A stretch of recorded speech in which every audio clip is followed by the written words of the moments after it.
40 দিনের নিয়ত করে মসজিদে থাইকে ঘুমাইয়া দিনের দেওয়া সাহাবীরা দিল না, আপনারা দেন কে?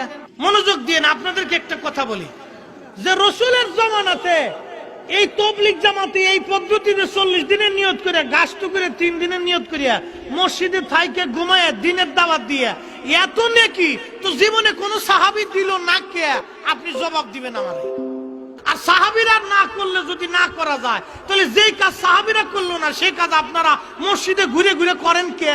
যে আপনি যখন আমার মিলাদের বেলায় যুক্তি চাবেন যে সাহাবীরা করলো না আমরা করব কে, তো আপনারও চাবো যে সাহাবীরা জীবনে এই কাজ কোনোদিন করে নাই, তো আপনি এই তবলিগের এই সিস্টেমে 40 দিনের নিয়ত করিয়া মসজিদে থাইকে ঘুমাইয়া আপনি খাইয়া এই দিনের দাওয়াত দিলেন, সাহাবীরা করলো না কে? এটা আমার দেখাই দিত আগে। হুজুরের এই প্রশ্নটা খুব সুন্দর। এখন হুজুরের প্রশ্নের জবাব আমি আপনারা দেখাইমু আল্লামা অলিপুরি হুজুরের কাছ থেকে। আপনারা জানতে পারবা যে তবলিগ কোন কারণে করা হয়। একদম আপনার মনে যদি কোনো সন্দেহে থাকে তবলিগ জমাত নিয়ে, তাহলে এই সন্দেহটা মিঠি দিব গিয়া। আর তবলিগ জমাত কোন কারণে করা হয় এই বিষয়ে নিয়ে আপনি আর কোনোদিন প্রশ্ন করা লাগতো না। তাহলে চলুন শেখ আল্লামা অলিপুরি হুজুরের কাছ থেকে আমরা জানি যে তবলিগ করার কারণটা কিটা। মুসা আলাইহিস সালামকে আল্লাহ দাওয়াত ও তবলিগের দায়িত্ব দিয়ে পাঠিয়েছেন, ঈসা আলাইহিস সালামকে আল্লাহ দাওয়াত ও তবলিগের দায়িত্ব দিয়ে পাঠিয়েছেন। কিন্তু আগের আমলে দাওয়াত ও তবলিগের কাজ শুধুমাত্র নবীরাই পালন করতেন। নবী দুনিয়ার থেকে চলে গেলে উম্মতে দাওয়াত ও তবলিগের কাজ ধরে রাখবে দূরের কথা, অন্যদের কাছে দাওয়াত ও তবলিগের কাজ নিয়ে যাবে দূরের কথা, নিজেরাই নবীর পথ ছেড়ে দিয়ে বেঈমান হয়ে জাহান্নামের পথে চলে যেত। কথা বুঝে থাকলে বলুন, আগের আমলে দাওয়াত ও তবলিগের কাজ উম্মতেরাও করতো না, শুধুমাত্র নবীরাই করতেন। উম্মতেরা অফরের মধ্যে দাওয়াত ও তবলিগের কাজ করবে দূরের কথা, নিজেরাই পথভ্রষ্ট হয়ে যেত।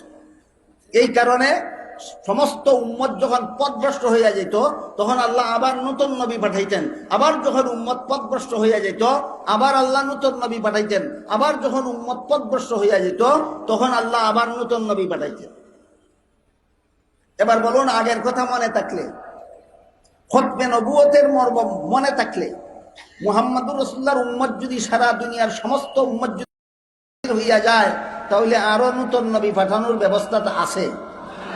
যেহেতু তোমরা সারা দুনিয়ার মুসলমানের হয়ে গেলে, তোমাদেরকে ঈমানের দাওয়াত দেওয়ার জন্য নতুন নবী পাঠাবার কোনো দায়িত্ব নাই, নতুন নবী পাঠাবার কোনো ব্যবস্থা নাই। এই জন্য আমি আল্লাহ পাক রব্বুল আলামিন মুহাম্মদুর রাসূলুল্লাহর পরে দাওয়াত ও তবলিগের জন্য আর নবী নয়, যেই দাওয়াত ও তবলিগের কাজ সমস্ত নবী রাসূলগণ পালন করেছিলেন, তোমাদের নবী শেষ নবী হওয়ার কারণে এই নবী দুনিয়ার থেকে বিদায় হওয়ার পর থেকে কিয়ামত পর্যন্ত এই নবীগণের কাজ, দাওয়াত ও তবলিগের কাজ তোমাদের মতো উম্মতেরাই পালন করতে হবে। এই জন্য তোমরা শ্রেষ্ঠ উম্মত।